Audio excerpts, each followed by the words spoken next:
भगवान श्री कृष्ण का विवाह रुक्मिणी जी से हुआ।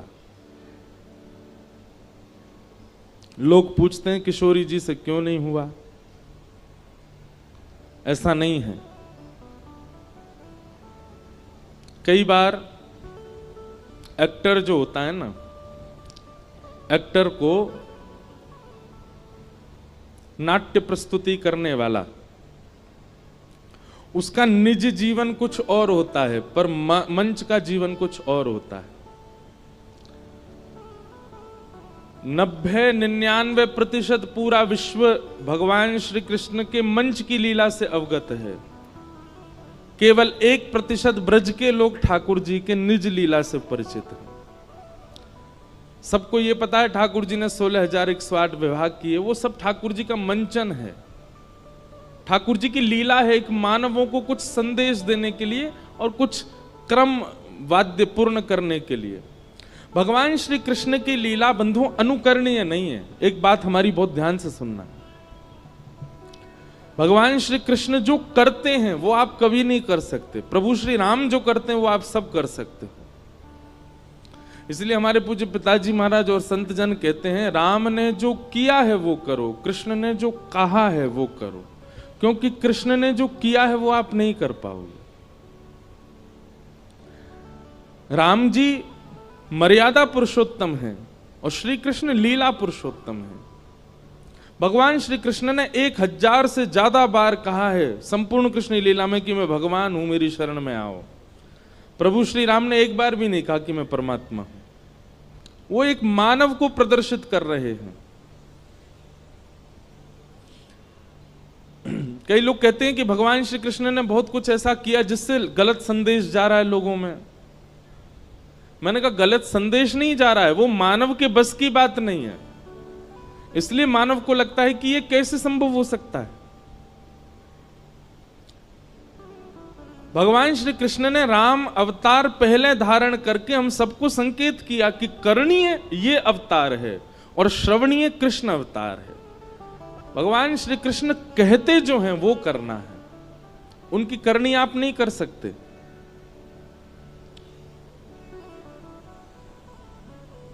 तो निज ठाकुर जी का जो लीला स्वरूप है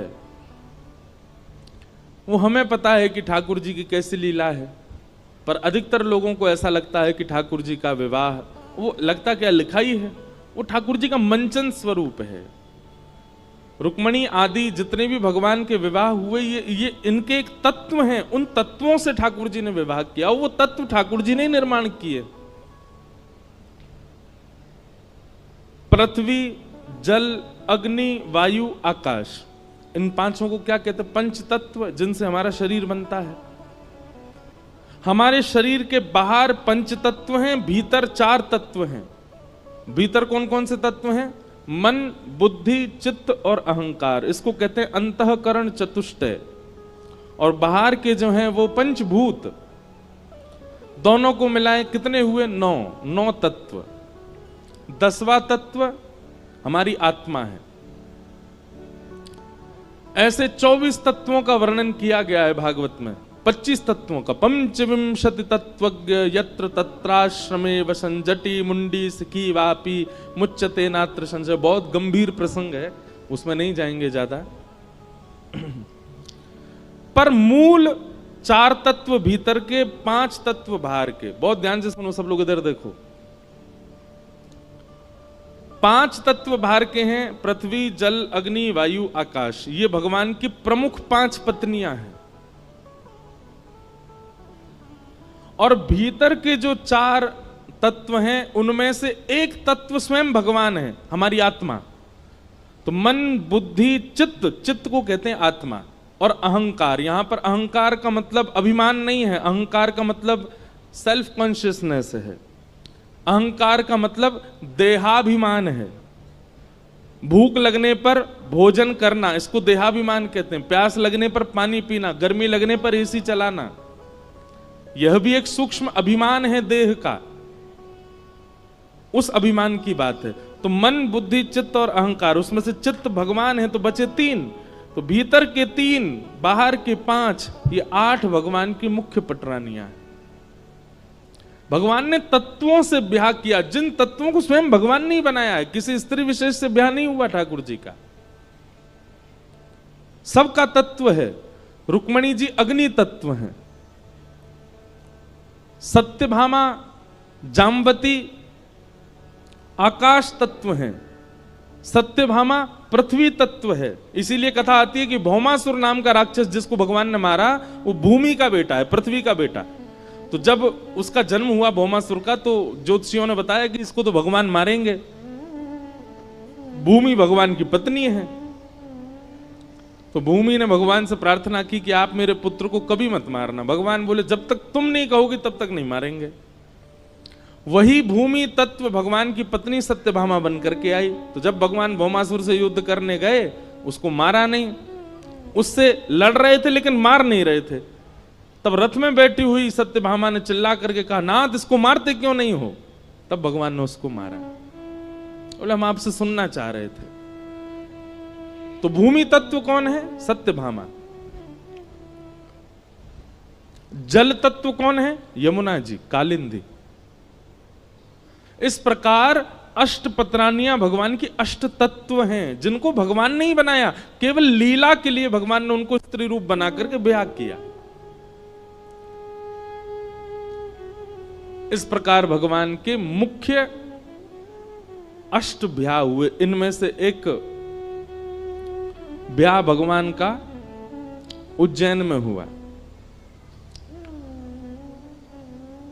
और उज्जैन में जिनसे ब्याह हुआ उनका नाम था मित्रविंदा। मित्रविंदा के साथ ठाकुर जी का ब्याह हुआ। इस प्रकार अष्ट ब्याहों का क्रम बताया। भौमासुर नाम का दैत्य था, उसके यहाँ 16,100 राजकुमारियां बंधी थीं। भगवान ने उनको जाकर के मुक्त किया। सबको कहा कि अपने घर जाओ, पर 16,100 राजकुमारियों ने भगवान से कहा, भूयात पतिर में मय्यम, आप ही हमें अपनी पत्नी मान लीजिए।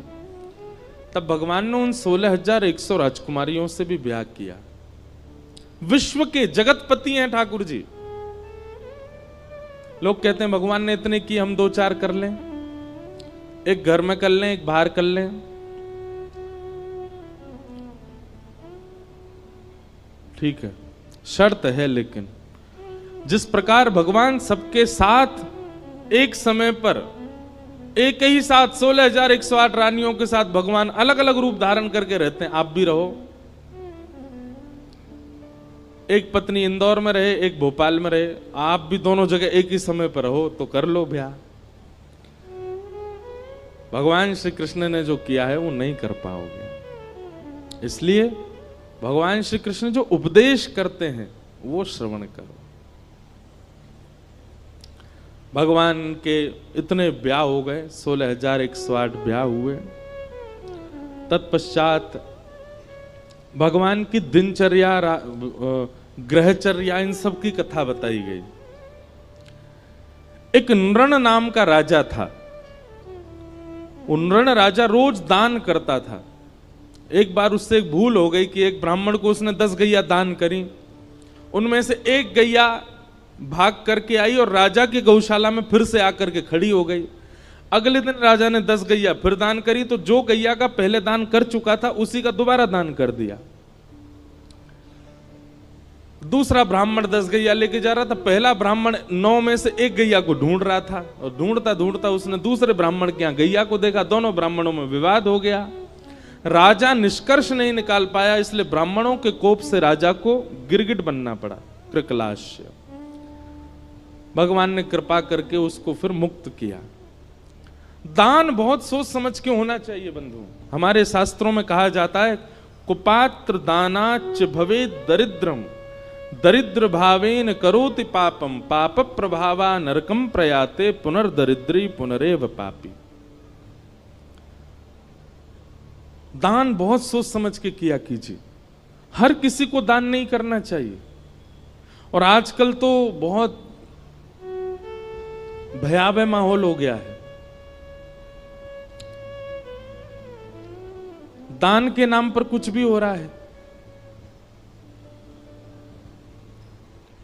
थोड़े विवेकी बनिए, कहां दान करना चाहिए इसका विचार किया कीजिए। सबसे उच्चतम दान कौन सा है पता है आपको? बताओ सबसे श्रेष्ठ दान क्या है? ज्ञान का दान। किसी को ज्ञान देना। ज्ञान देना मतलब ऐसा नहीं कि वो, कई लोग तो मजाक में बोलते हैं ये तो ज्ञान ही बांटता रहता है, ऐसे नहीं।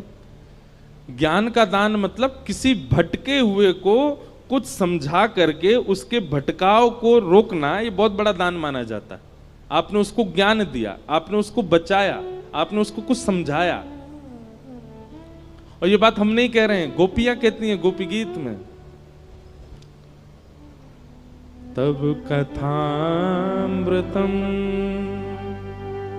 तप्त जीवनम कवि भीरीडितम कल्मषापहम श्रवणमंगलम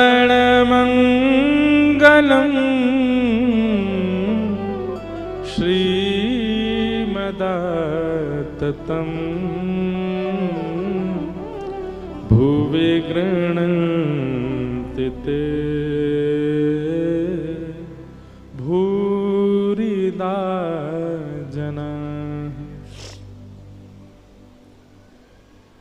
गोपियां कहती हैं इस संसार में सबसे बड़ा दानी यदि कोई है तो देखो, हम अपनी प्रशंसा नहीं कर रहे हैं, पर आपको जानकर के आश्चर्य होगा कि संपूर्ण श्रीमद् भागवत में वक्ताओं की प्रशंसा केवल एक ही बार की गई है, और वो भी ब्रज की गोपियों ने की है।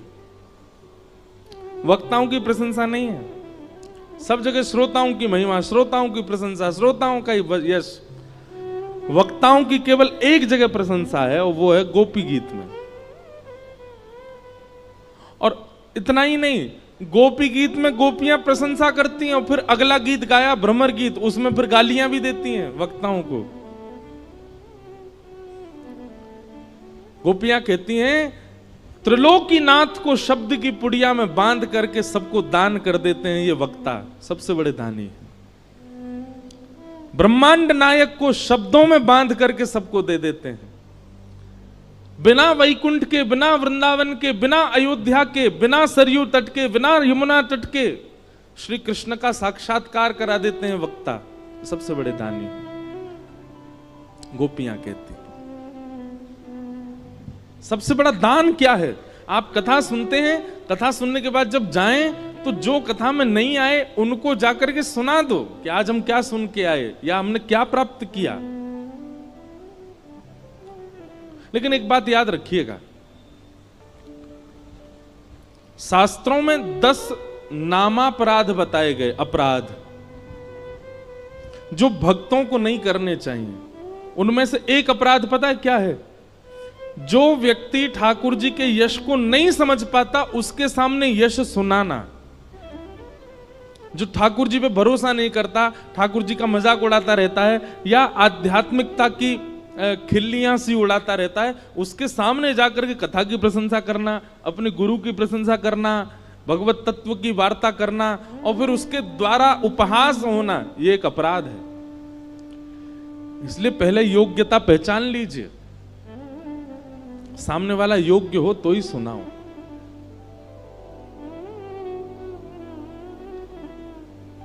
वक्ताओं को बहुत अपराध लगे हुए होते हैं क्योंकि इतने श्रोता आते हैं कथा में। जरूरी नहीं है सब एक ही भाव के हों, कई लोग अलग अलग भाव के भी आते हैं, तो निश्चित है वक्ता को अपराध लगता है उसका। इसीलिए कई बातें मंच से नहीं कही जाती, स्थान देख करके, श्रोता देख करके, समय देख करके फिर सुनाया जाता है।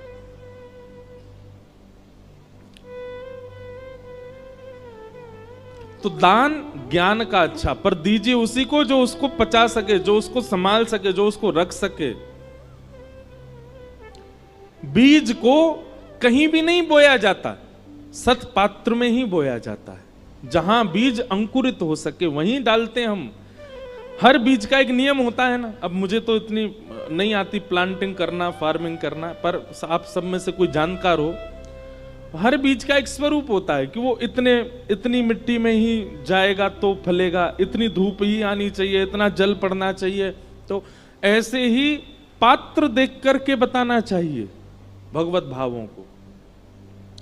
ये बात आपके लिए, हमारे लिए नहीं। हम तो खुले मंच से कुछ भी कहें, ये तो कथा पंडाल है, अपराध तो लगता है, लेकिन फिर भी यह नियम है कि यहां तो सब सुनाना ही है। पर आप लोग जब एकांतिक किसी से मिलते हैं या अपने परिवार के लोगों के बीच में बैठते हैं, जो व्यक्ति ऐसा दिखता हो कि ये इस भाव को अच्छी तरह स्वीकार नहीं करेगा, मत सुनाइए, नहीं तो अपराध लगेगा।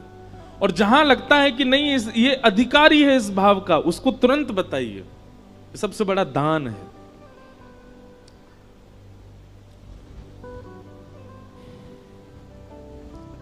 तो दान श्रेष्ठ कौन सा? ज्ञान का। अच्छा, ज्ञान का दान भी श्रेष्ठ क्यों है? क्योंकि दान वह श्रेष्ठ माना जाता है जो किसी को दिया गया, तो जिसको दिया गया है उससे कभी खत्म ना हो, सदा उसके पास रहे और बढ़ता रहे, वो दान श्रेष्ठ माना जाता। धन का, अन्न का, वस्त्र का, आदि आदि वस्तुओं का ये दान बढ़ता नहीं है, घटता है।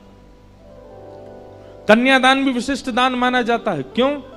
क्योंकि वह कन्या जाकर के एक परिवार का वर्धन ही करने वाली है।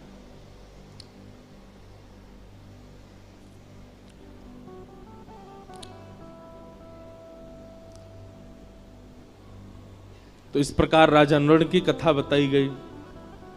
फिर आगे प्रसंग आता है कि श्री नारद जी महाराज भगवान की गृहचर्या देखने गए कि भगवान अपने गृहस्थाश्रम में कैसे रहते हैं।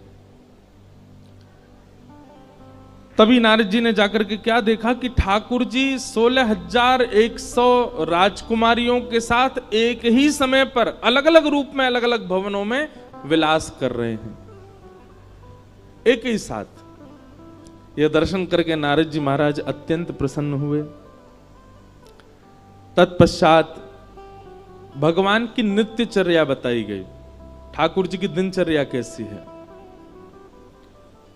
सुबह भगवान ब्रह्म मुहूर्त में उठ जाते हैं। अच्छा, एक बात सुनो, हमारा तो सिस्टम डामाडोल हो चुका है। अब कथाएं करते करते और भाग दौड़ में हमारा कोई नियम नहीं रह गया। अब सब उल्टे सीधे हो गए हैं। पर आप लोग संभालो। जिस व्यक्ति को, लिख लीजिएगा इस बात को, ठाकुर जी का जीवन में कभी साक्षात्कार करना हो, वो ब्रह्म मुहूर्त में उठना प्रारंभ कर दे। सूर्य उदय से पहले रात्रि जा रही है, उस काल में उठ करके और अपना प्राणायाम आदि, स्नान आदि करके और ध्यान निश्चित करे भगवान का। और यदि वो धाम निवासी है, लाइव में भी जो वृंदावन के लोग सुन रहे हैं कथा, प्रातःकाल ब्रह्म मुहूर्त में उठ करके स्नान करके चले जाओ, यमुना जी के तट पर जाकर के परिक्रमा करो। हमको बिहारी जी के गोस्वामी जी एक हैं हमारे बड़े, ठाकुर जी की खूब सेवा करते हैं। उन्होंने मुझको बताया, वो लाला तो एक सूत्र बता के जा रहा हूं। मैंने कहा बताओ महाराज जी। बोले काउद ना ऐसो नियम धारण कर लियो, जब तू ब्रज में रहवे लग जाए। अब तो हम रहते ही नहीं, हम दुनिया ब्रज में बस रही, हमारी कथा सुन के हम ही ब्रज से बाहर हैं। अब तो ये हालत हो गई है कि ब्रज जाने के लिए हमको ब्रज में कथा करनी पड़ती है तो हम ब्रज जा पाते, नहीं तो ब्रज से बाहर ही रहना पड़ता है। पर हमारे पूज्य श्री मलुकपीठ वाले महाराज जी को हमने एक बार निवेदन किया, मैंने महाराज जी कथाएं तो बहुत हो गई पर ब्रज छूट गया। तो महाराज जी कहते नहीं आप ऐसा मत कहिए। मैंने कहा तो महाराज जी? बोले आप जहां जाते हैं वहीं ब्रज प्रकट हो जाता है। बोले वक्ता जहां जाते हैं, कथा सुनाते हैं, ब्रज की लीला कहते हैं, वो ब्रज ही प्रकट हो जाता है।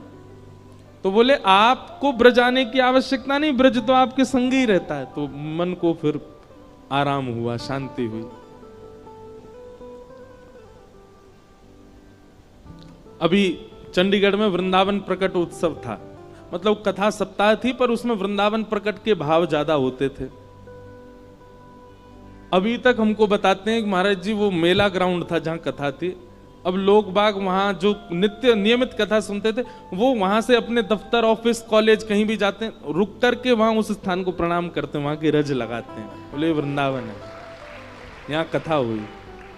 और अब चंडीगढ़ के सब लोग लगे हैं उसका नाम मेला ग्राउंड ना करवा करके सीधा वृंदावन ही करवा रहे हैं। वो वृंदावन है ये।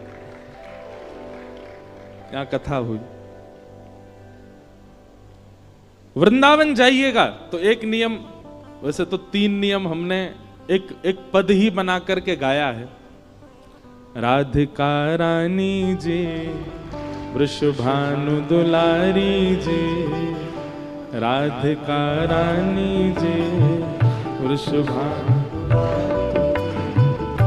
राधिका रानी जी वृषभानु दुलारी जी, राधिका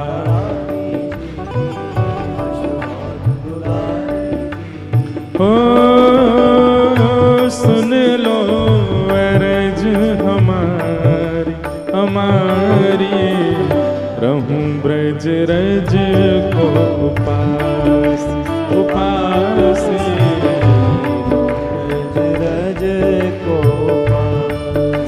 उपास, रहूं ब्रज रज को उपास उपास, भाव से। राधिका रानी जी वृषभानु दुलारी जी, राधिका रानी जी वृषभानु दुलारी जी, राधिका रानी जी वृषभानु दुलारी जी, राधिका रानी जी वृषभानु दुलारी जी। सुन लो अरज हमारी हमारी, रहूं ब्रज रज को उपास उपास, ब्रज रज को उपास, रहूं ब्रज रज को उपास।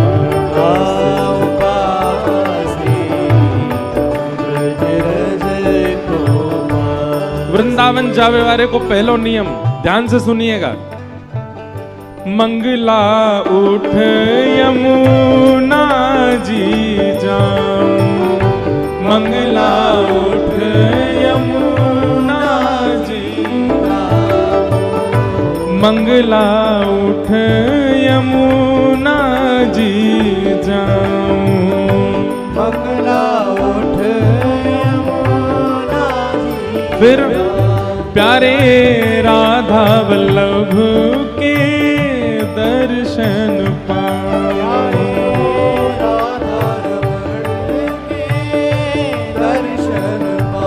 प्यारे राधा वल्लभ के दर्शन पाऊं, प्यारे राधा रमण के दर्शन पाऊं। वृंदावन जाइएगा, चाहे जितने लेट सोए हैं रात को, ब्रह्म मुहूर्त में उठ जाओ। मंगला के समय सोना नहीं है वृंदावन में। यमुना जी जाइए, यमुना जी को प्रणाम करो और सीधे राधा वल्लभ जी की मंगला आरती करिए। राधा वल्लभ के दर्शन पाऊं, राधा वल्लभ के दर्शन पाऊं। कृपा अभिलाषी जी राधा रानी जी, कृपा अभिलाषी जी श्री राधा रानी जी, ओ कृपा अभिलाषी जी कीरत सुत प्यारी जी, कृपा अभिलाषी जी कीरत सुत प्यारी जी। ओ सुन लो अरज हमारी हमारी, रहूं ब्रज रज को उपास, रहूं ब्रज रज को उपास, रहूं ब्रज रज को उपास, रहूं ब्रज। बोलो वृषभानु दुलारी की।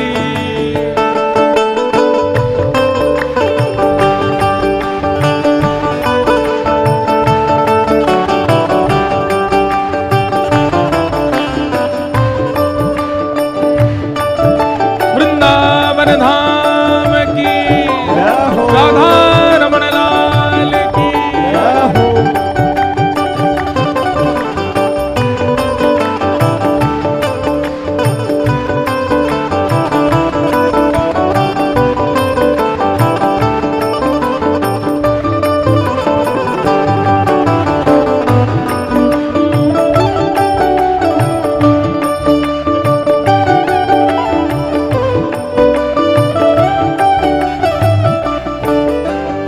तो पहलो नियम कहा है, मंगला में उठ करके यमुना जी के दर्शन करने हैं। और दूसरा नियम कहा है, होटल पे नहीं खाना, रेस्टोरेंट में नहीं खाना, दुकानों पे नहीं खाना है। तो ब्रजवासिन के मधुकर पाऊं, ब्रजवासिन के मधुकर पाऊं, हे ब्रजवासिन के मधुकर पाऊं, ब्रजवासिन के मधुकर पाऊं। प्यारे राधा रमण संग नैन मिलाऊं, प्यारे राधा रमण संग नैन मिलाऊं। ये उपाय कृपा करके एक बार करिएगा। बहुत बालक करते हैं, हम हर कथा में कहते हैं, सब जाके वृंदावन में ये करते हैं, पर एक भूल करते हैं। क्या? हमारे घर से ही मधुकरी मांगते हैं। हमारी मैया बड़ी परेशान, रोज के 200-300 बालक आते हैं, बोलो मधुकरी दो। इसमें एक नियम और सुनो, मधुकरी उस ब्रजवासी के यहां से पानी है जो आपका परिचय का नहीं है। परिचित के यहां मांगने में क्या है, वो तो थाली में लगा के दे देगा आपको। अपरिचित के यहां जाओ, डोरबेल बजाओ, गेट खटखटा दो, भीतर से ब्रजवासी निकल के आए, कहा है भैया कहां से आए हो? भोपाल से आए हैं। क्या बात है? आपके घर में जो कुछ भी बना हो थोड़ा सा हमको दे दीजिए, मधुकरी दीजिए। आप कहोगे ये कैसे संभव है, हमारी कोई इमेज नहीं है, हम किसी के घर जाके मांगेंगे? अरे भैया, ये वृंदावन है, ये भोपाल नहीं है, ये इंदौर नहीं है, ये मध्य प्रदेश नहीं है, ये वृंदावन है जहां ठाकुर जी स्वयं चोरी करके पाते हैं, हम तो मांग के पा रहे हैं। ठाकुर जी तो खिड़की से घुस घुस के चोरी करके खा जाए ब्रजवासिन के। और एक बात सुनिए, हिमालय की तपस्या का फल, हरिद्वार के यज्ञ का फल, प्रयागराज के स्नान का फल हमारे वृंदावन के ब्रजवासी के मधुकरी के समान है। आप मधुकरी पाओ, और मधुकरी पाने के बाद ब्रजरज लगा के यमुना तट पर जाके नेत्र बंद करके बैठना, आपको एक क्षण के लिए श्यामा श्याम दिखेंगे, निश्चित दिखेंगे।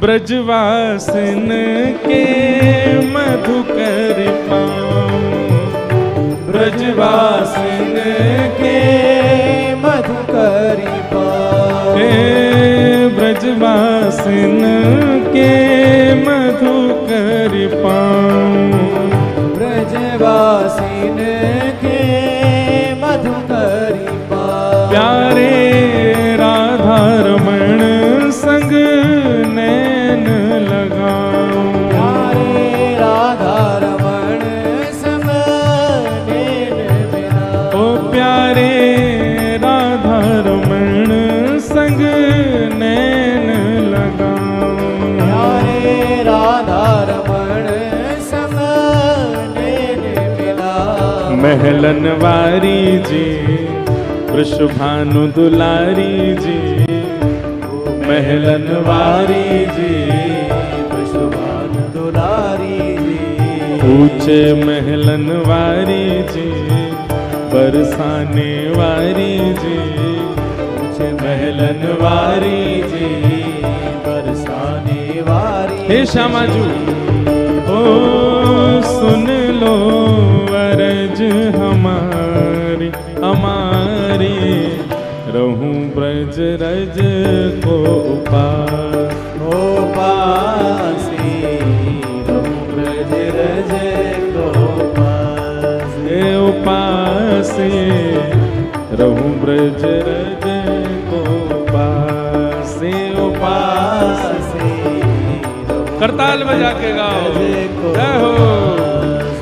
हे राधिका रानी जी, वृषभानु दुलारी जी, राधिका रानी जी, वृषभानु दुलारी जी, ओ सुन लो अर्ज हमारी, हमारी रहूं ब्रज रज को उपास, उपासी रहूं ब्रज रज को उपासी, उपासी रहूं ब्रज रज को पासे पासे रहूं ब्रज रज बोल वृंदावन बिहारी लाल की।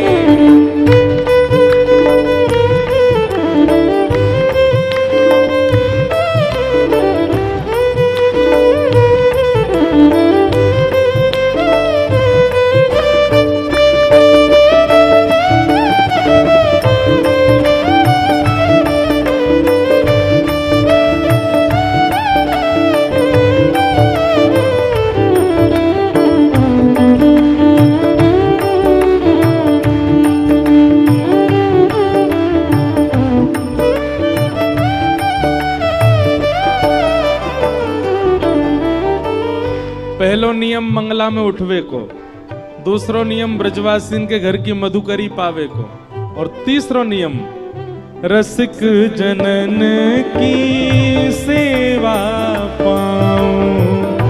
रसिक जनन की सेवा पाऊं। ब्रजवासिन की सेवा पाऊं।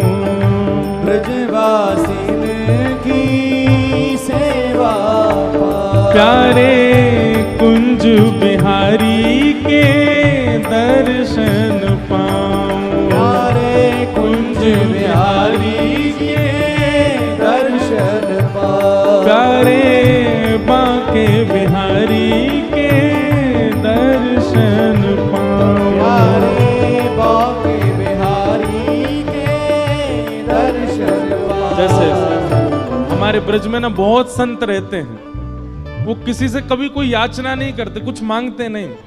गर्मियों के समय में जाओ तो ऐसी सामग्रियां उनके लिए लेके जाओ जो उनके भजन में सहायक बने।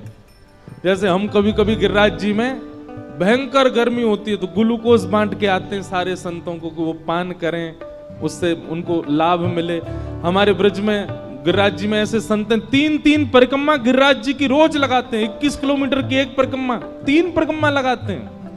उनको कभी मोजा दिया है, कोई वस्त्र दिया है, कोई सामग्री दिया, और कुछ नहीं तो उनके पास बैठ करके थोड़ी देर चरण सेवा कर आए, उनके वचनामृत सुने आए, बैठ करके बस उनके थोड़ी देर भाव श्रवण कर लिए। यही रसिक जनों की सेवा है, ब्रजवासियों की सेवा है। रसिक जनन की सेवा पाऊं। रसिक जनन की सेवा पाऊं। प्यारे बांके बिहारी संग दर्शन पाऊं। प्यारे बांके बिहारी जी के दर्शन पाऊं। ओ प्यारे बांके बिहारी के दर्शन पाऊं। प्यारे बांके बिहारी के दर्शन पाऊं। कृष्ण मनोहारिणी जी रास विलासिनी जी, कृष्ण मनोहारिणी जी रास विलासिनी जी, कृष्ण मनोहारिणी जी रास विलासिनी जी, कृष्ण मनोहारिणी जी रास विलासिनी जी। ओ सुन लो अरज हमारी हमारी, रहूं ब्रज रज को पासे। रहूं ब्रज रज को पासे। उपासे रहूं ब्रज रज को उपासे। रहूं ब्रज रज को पासे। और अंतिम भाव में जो भी भाव लिख पाते हैं ना, तो भाव ऐसा आता है, हमारे गिरधर लाल जी लिखवा रहे हैं। तो अंतिम भाव में श्री गिरधर लाल जी की एक भावना का दर्शन है। गोवर्धन पर्वत पे राजो। गोवर्धन पर्वत पर राजो। हे श्यामाजू, आप या ब्रज की सेवा से हमको और कुछ मत दीजिए, क्या दीजिए, ये अंतिम भाव जो है ये प्रदान कर दीजिए बस। गोवर्धन पर्वत पे राजो।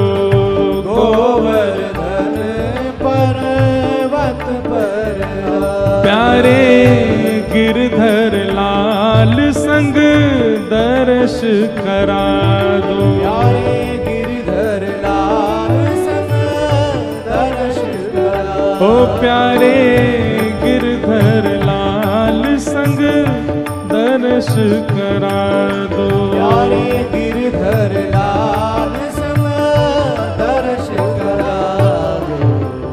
बरसाने वाली जी कृष्ण मनोहारिणी जी, बरसाने वाली जी कृष्ण मनोहारिणी जी।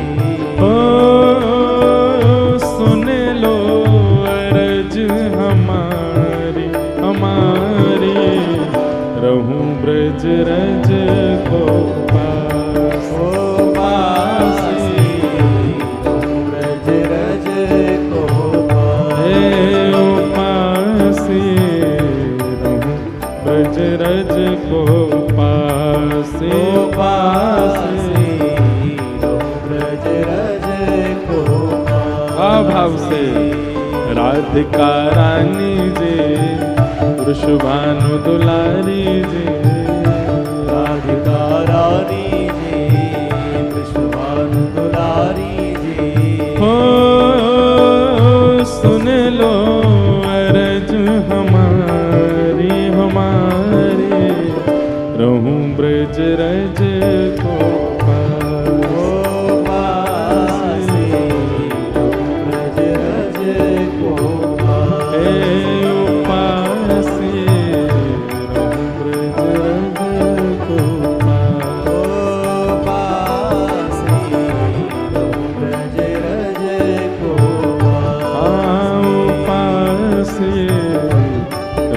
ब्रज रज को पासे।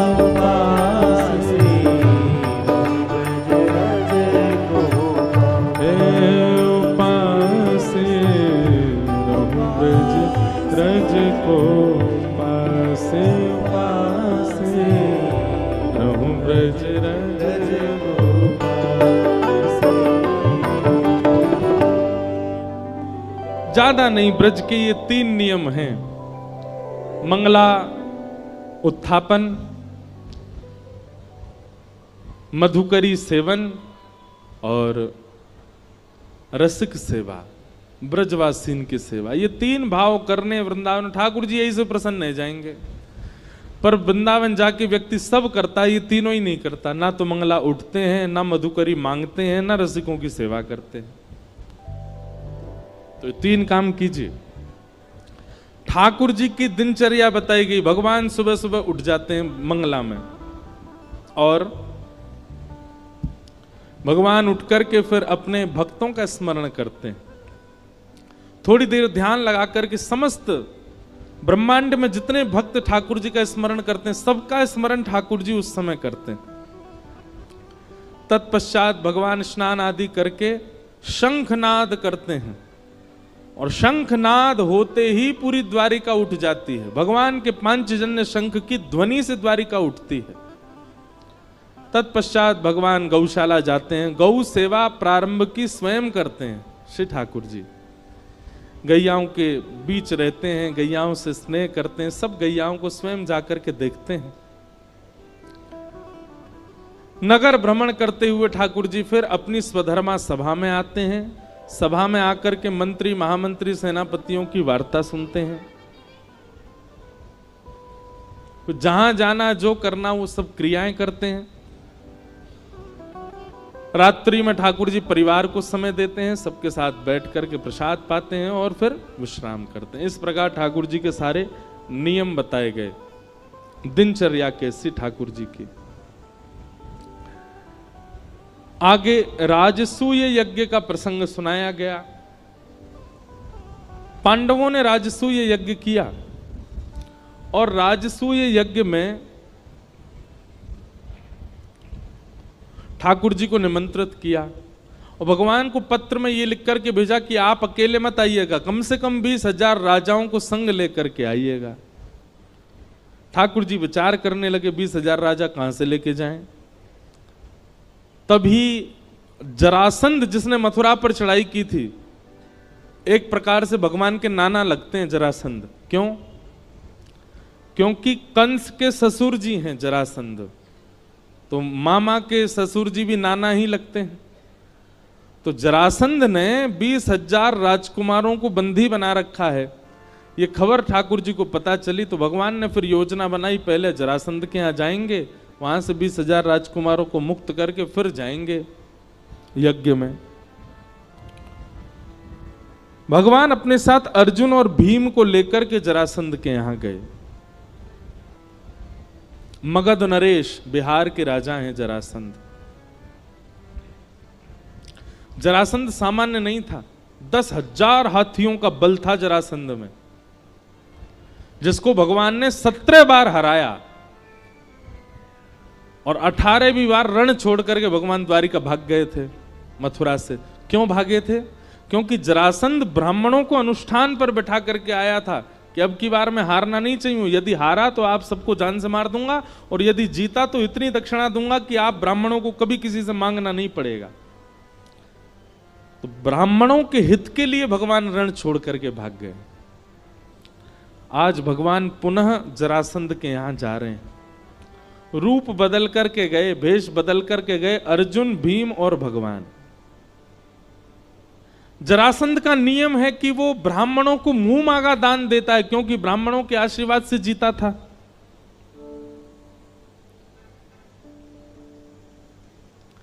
भगवान ब्राह्मण का रूप धारण करके गए।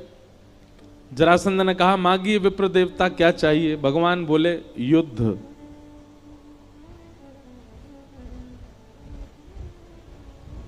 जरासंध बोला, मोल महाराज क्षमा कीजिएगा,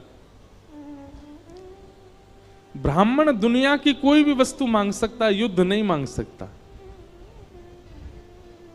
और यदि ब्राह्मण युद्ध मांग रहा है तो इसका मतलब वो ब्राह्मण नहीं है, निश्चित ही वंश में कहीं दिक्कत तो है। ब्राह्मण का युद्ध में रुचि नहीं होती। आप कौन हैं? अपना रूप बताइए मुझे। भगवान ने अपना रूप दिखाया। योगेश्वर कृष्ण को देख करके जरासंध बोला, मुझे पता था तुम ही होगे, पर एक बार रण छोड़ करके जो मेरे सामने से भाग जाता है, भगोड़ा है, मैं उससे युद्ध नहीं करता दोबारा। कायर हो तुमसे युद्ध नहीं करूंगा। हाँ भाई, तुम अपना मुख दिखाओ। अर्जुन ने अपना मुख दिखाया। बोले, ओहो, पांडवों के मध्यस्थ भ्राता अर्जुन, तुम तो छोटे हो, छोटे बालक हो, बालकों से युद्ध नहीं करता मैं। तीसरे से कहा, तुम अपना रूप दिखाओ। तो भीम ने अपना रूप जब दिखाया, जरासंध बोला, हाँ ये मेरी टक्कर का है, इससे युद्ध करूंगा। सूर्य उदय होते ही आप तीनों मेरे शत्रु हैं, और विशेष रूप से ये मेरा शत्रु है भीम, और सूर्यास्त होते ही आप तीनों मेरे मेहमान हैं। बिना अस्त्र शस्त्र के केवल मल्ल युद्ध होगा भीम और जरासंध के बीच में। कृष्ण और अर्जुन का उस युद्ध में प्रवेश नहीं होना चाहिए। आप लोग बस बाहर बैठ के दर्शनार्थियों की तरह, दर्शकों की तरह देखोगे। भीम बोला, ये होलिका का श्रीफल मुझे ही बनना था क्या? भगवान बोले, मेरे हाथों मरना होता तो 17 बार चढ़ाई की थी इसने मथुरा पे, तभी मर गया होता। इसकी मृत्यु तेरे हाथ ही है भीम, चिंता क्यों करता है? मैं हूं ना तेरे साथ, अर्जुन है ना, हम दोनों हैं, तेरे को जिता के लेके जाएंगे। रात्रि में सो गए। सुबह सूर्य उदय होते ही दरवाजे खटखटाने लगे सैनिक। बोले, सूर्य उदय होने में कुछ क्षणों की देरी है, युद्ध भूमि में आ जाओ, जरासंध महाराज आने वाले हैं। भीम तैयार होकर के गया। भगवान बोले, चिंता मत कर, तू युद्ध कर, हम बैठे हैं ना। जरासंध सामान्य नहीं था। जैसे ही सामने भीम आया, जरासंध ने एक मुष्टिक प्रहार किया, एक मुष्टिक में ही भीम मूर्छित हो गया, तारे दिख गए उसको, उठ ही नहीं पाया। और जरासंध ने इतना मारा, भीम की हड्डी हड्डी दर्द करने लगी। शाम हो गई। एक तरफ से अर्जुन, दूसरी तरफ से ठाकुर जी उसको कंधे पर लाद के लेके आए कक्ष में। बाम आदि औषधि लगाई, केला खवा में, सेब खवा में, और स्वयं पकवान खामे दोनों एक ही थाली में बैठ के। भीम बोला, तुम लोग यहां पकवान उड़ाने आए हो? वो मेरे को इतना मारता है, तुम लोग बैठे बैठे देखते रहते हो। भगवान भीम के पास गए और भीम से जाकर, बहुत अच्छी कथा है, ध्यान से सुनना। भीम से भगवान कहते हैं,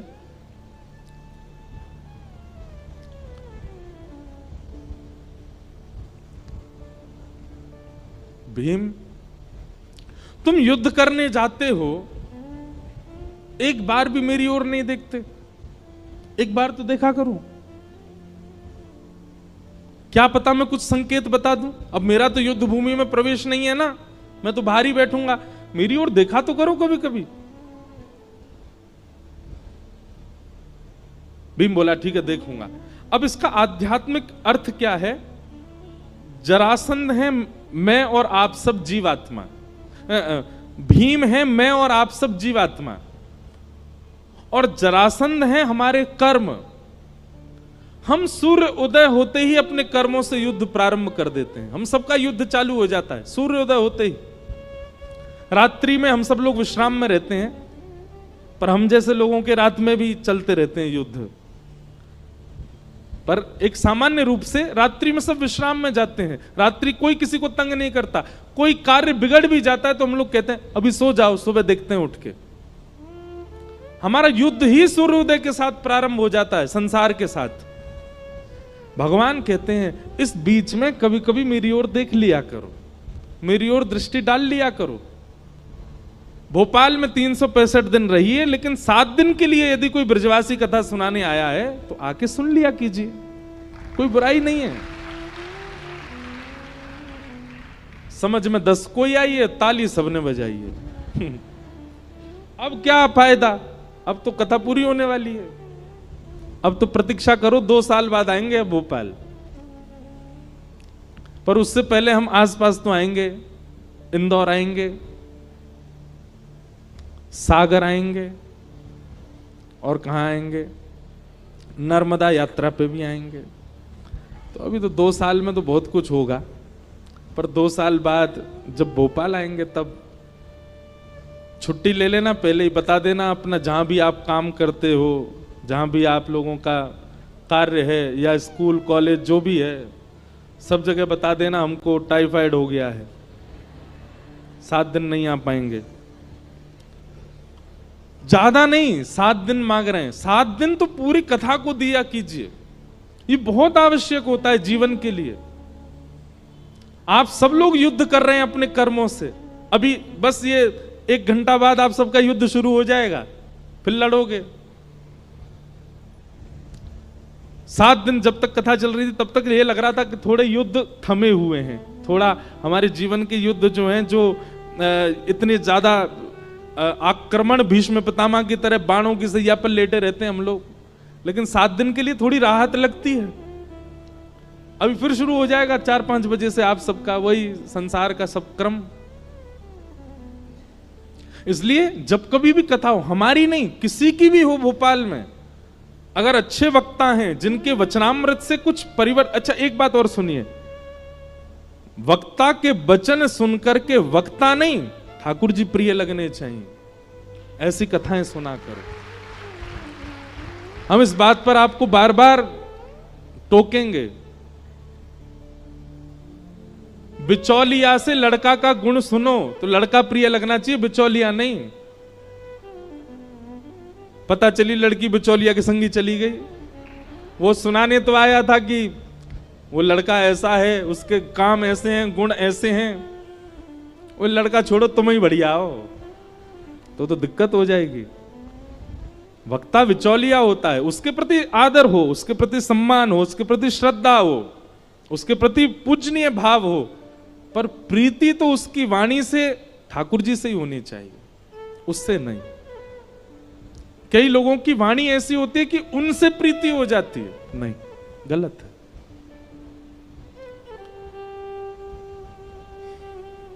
तो भगवान कह रहे हैं भीम तू युद्ध करने जाता है, बीच में मुझे देखा कर। हम सबको भगवान कह रहे हैं, हम सब युद्ध करते हैं सुबह से शाम तक, बीच बीच में कभी देखा करो। 365 दिन युद्ध करते हो, बीच में 7 दिन मेरे पास आ जाया करो, कुछ ट्रिक्स बता दूंगा। ठाकुर जी कह रहे हैं जीवन के उपयोगी। भीम बोला कल देखूंगा। बोला हाँ कल देखना मेरी ओर। दूसरे दिन भीम जैसे युद्ध करने गया, जरासंध ने फिर से उसको मारना शुरू किया। नीचे घेर के जरासंध बैठ गया भीम के ऊपर, और भीम ने दृष्टि घुमाई, ठाकुर जी केला खा रहे थे। भीम ने भगवान की ओर देखा, भगवान ने तुरंत एक पत्ता उठाया और बीच से अलग किया। भीम समझ गया मुझे क्या करना। उसने ऐसा दाव पेच खेला, जरासंध के एक पैर पर अपना एक पैर रखा, दूसरा पैर पकड़ करके बीच से उसको चीर दिया और दोनों भाग अलग करके जैसे ही जरासंध को देखा अचेत पड़ा है, मर गया, भगवान की ओर भुजा उठाने लगा, मैं जीत गया, मैं जीत गया, मेरी विजय हो गई। भगवान बोले पीछे देख। पीछे देखा तो जरासंध फिर एक हो गया, फिर से उसने मारना शुरू किया। हाथ पांव फिर टूट गए। शाम को फिर से भगवान उसको कंधा पे लाद के ले गए, बिस्तर पे जाके लेटा दिया। भगवान अपना भोजन पानी करने लगे। भीम बोला आप लोग तो खाने आए हो, यहां पे कुछ करते तो हो नहीं, आनंद ले रहे हो, मैं पिटता हूं पूरे दिन। भगवान बोले तुझसे कहा था मेरी ओर देख, कल आज देखा तो था मैंने आपकी ओर। अब देखो कितनी अच्छी बात ठाकुर जी कह रहे हैं, समर्पण की भावना से देख, मैं अपने कार्य में सफल हूं, इस स्वार्थ भावना से मत देख। मेरे जीवन में जो होगा मेरे लिए उचित होगा, मुझे प्रॉफिट हो आप दे देना, लॉस हो तो भी आपकी कृपा। ऐसे समर्पण भावना से देख। तू मेरी ओर किस भावना से देख रहा था? विजय की भावना से, मुझे जीतना ही है। नहीं यार भीम, जीतने की भावना से नहीं। कर्म का फल क्या मिलेगा ये मेरे हाथ में निर्भर है। कर्मण्येवाधिकारस्ते, तुम्हारा अधिकार केवल कर्म पर है। मां फलेषु कदाचन, फल तो मैं दूंगा, तू केवल अपना कर्म कर। समर्पण की भावना से मेरी ओर देख, जीतने की भावना से नहीं। भीम बोला कल देखूंगा। बोला हाँ ठीक है। दूसरे दिन युद्ध हुआ और भीम ने समर्पण की भावना से ठाकुर जी को देखा। आज विजय की भावना नहीं थी, समर्पण था। नाथ जो है जीवन सब आपका है, आप निश्चित करिए, जो आपको उचित लगे वैसा हो। समर्पण की भावना से देखा तो भगवान ने भीम को योग्य जाना और योग्य जान करके वही क्रिया की जो कल की थी, लेकिन आज उस क्रिया को करके विपरीत दिशा में फेंका। ठाकुर जी ने एक युक्ति और देखो, समर्पण की भावना से जब आप ठाकुर जी को देखते हैं और विजय की भावना से जब आप ठाकुर जी को, दोनों में अंतर क्या है? विजय की भावना में आप धैर्यवंत नहीं होते, विजय विजय विजय विजय विजय यही दिखता रहता है आपको। लेकिन जब आप समर्पण की भावना से देखते हैं तो आपका चित्त शांत होता है, आपका चित्त धैर्यवंत होता है। और धैर्यवंत होकर के जब आप जाते हैं तो ठाकुर जी शायद कुछ और युक्ति देना चाह रहे हैं, वो आप ग्रहण कर पाते हो।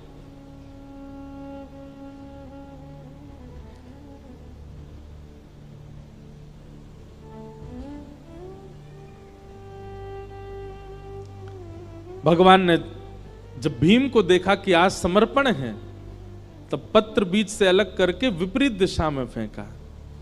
भीम को संकेत मिल गया कि करना वही है जो कल किया था, बस बीच से अलग करके छोड़ नहीं देना है, विपरीत दिशा में डालना है ताकि ये एक ना हो सके। तब भीम ने वही दाव पेच खेला, बीच से दुर्योधन जरासंध को अलग करके विपरीत दिशा में फेंका। नहीं एक हो पाया और जरासंध के प्राण निकल गए। तब भगवान को आज प्रणाम किया, बोले नाथ क्षमा करना, कल मुझसे भूल हुई, आज मैंने अपनी भूल सुधारी। भगवान बोले अब जरासंध का वध हो गया, तुम सफल हुए, चलो। 20,000 राजकुमार जो बंदी बने थे उन सबको मुक्त किया और लेकर के भगवान राजसूय यज्ञ में गए।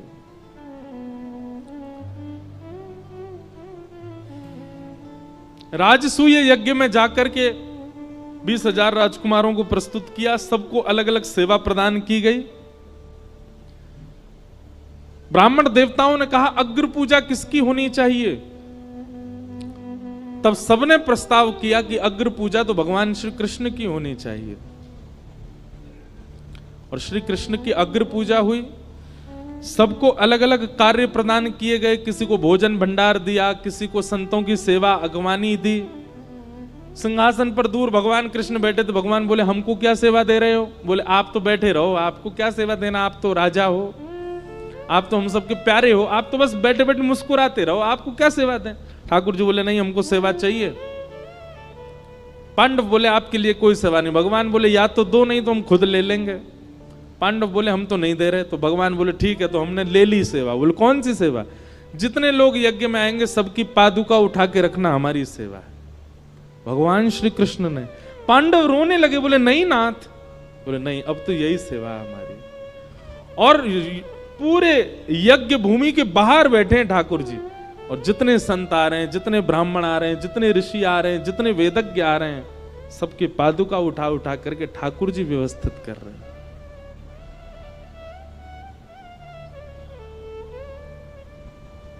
बंधुओं, भगवान श्री कृष्ण के आप भक्त हो तो कुछ कुछ लक्षण ठाकुर जी जैसे भीतर आने चाहिए। और ठाकुर जी का कोई लक्षण आए चाहे ना आवे, एक लक्षण तो आना चाहिए। क्या? दीनता। ठाकुर जी बहुत दीन है। नीचे बैठने में, झुकने में, दीन बनने में ठाकुर जी को बिल्कुल संकोच नहीं होता, नेक में ही हो जाते हैं। आज का व्यक्ति दीन होना भूल गया है। वो दीन नहीं बन पाता। उसको पद प्रतिष्ठा और पदवी की इतनी ज्यादा इच्छा होती है कि वो उससे परे जा ही नहीं सकता।